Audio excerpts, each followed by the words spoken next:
Many people are driven by materialism.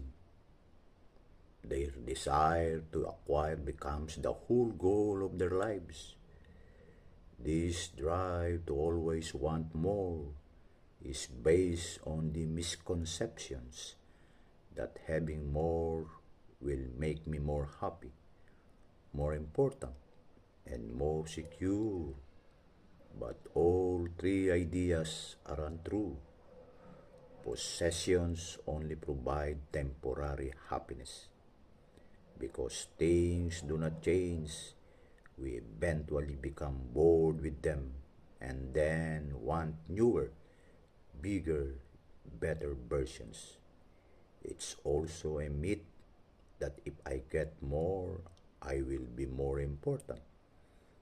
Self worth and net worth are not the same. Your value is not determined by your valuables. And God says the most valuable things in life are not things. The most common myth about money is that having more will make me more secure. It won't. Wealth can be lost instantly through a variety of uncontrollable factors. Real security can only be found in that which can never be taken from you, your relationships with God.